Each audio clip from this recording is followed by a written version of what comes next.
Saudara dan saudari yang terkasih, hidup kita sebagai manusia tidak terlepas dari pertanyaan-pertanyaan. Kalau belum tahu jalan di suatu kota, ketika kita masuk ke tempat yang baru, kita bisa bertanya kepada orang di kota tersebut yang memang penduduk kota tersebut. Atau kalau sekarang kita bertanya kepada Google Maps, mungkin lebih mudah.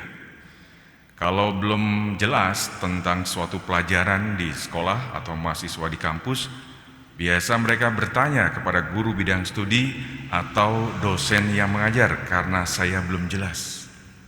Kalau saya ada keluhan tentang kesehatan, saya pergi ke klinik atau ke rumah sakit untuk bertemu seorang dokter. Lalu saya bercerita tentang keluh kesah, terutama kondisi kesehatan saya. Kalau saya menghadapi persoalan hukum, saya akan bertanya kepada mereka atau orang yang ahli di bidang hukum, lawyer misalnya. Kalau saya mau bertanya tentang hal rohani, saya datang ke orang yang lebih ahli di bidang rohani, pemuka agama misalnya. Ada banyak contoh lainnya ketika saya tidak jelas, saya butuh informasi, saya butuh masukan lebih dalam, saya bertanya kepada orang yang lebih tahu. Hari ini kita mendengar para murid bertanya kepada Yesus tentang pengalaman iman mereka. Perikop yang singkat ini, Matius 17 ayat 10-13, sebetulnya disatukan dengan perikop sebelumnya, yaitu Matius 17 ayat 1-9, ketika para murid Petrus, Yakobus, Yohanes diajak oleh Yesus ke atas gunung dan melihat peristiwa penampakan. Maka Petrus berkata, "Tuhan, baik kalau kami mendirikan 3 tenda, satu untuk Engkau, satu untuk Musa, dan satu untuk Elia." Tapi setelah peristiwa tersebut, Yesus mengajak mereka turun dan terjadilah percakapan ini. Para murid itu tidak jelas dengan apa yang mereka alami. Yang baru saja mereka lihat tentang penampakan, Yesus menampakkan kemuliaannya di antara Musa dan Elia. Maka itu mereka bertanya lebih jauh supaya paham sungguh apa yang mereka alami peristiwa iman ini. Kadang mungkin kita berhadapan dengan segudang pertanyaan tentang hidup setelah kematian, tentang persoalan, penderitaan dan kesulitan yang bertubi-tubi saya alami. Mungkin juga tentang makna kisah Yesus dan simbol-simbol di dalamnya.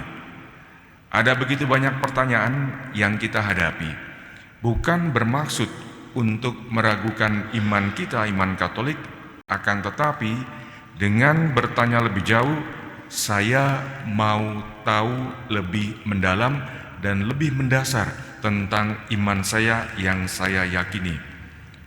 Juga pertanyaan-pertanyaan yang berkaitan dengan persoalan moral. Kita membutuhkan pertimbangan, diskresi, dan bimbingan Tuhan. Sebetulnya apa yang Tuhan kehendaki atas peristiwa moral yang saya hadapi saat ini. Saudara dan saudari yang terkasih, saat kita mengalami kesulitan tentang iman atau persoalan kehidupan dan ada banyak pertanyaan, maka ambillah inspirasi dari para murid Petrus, Yakobus, dan Yohanes. Mereka lebih jauh mau tahu tentang persoalan yang mereka hadapi, tentang peristiwa iman yang baru saja mereka lihat, dengan bertanya kepada ahlinya, yaitu Yesus sendiri.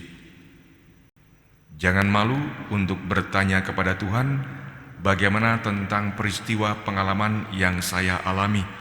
Seperti para murid, mereka berdoa bersama Yesus di atas gunung. Mungkin juga kita tidak bisa berdoa bersama Yesus di atas gunung, tapi kita bisa datang ke acara-acara rohani, termasuk kegiatan ini, yaitu perayaan Ekaristi.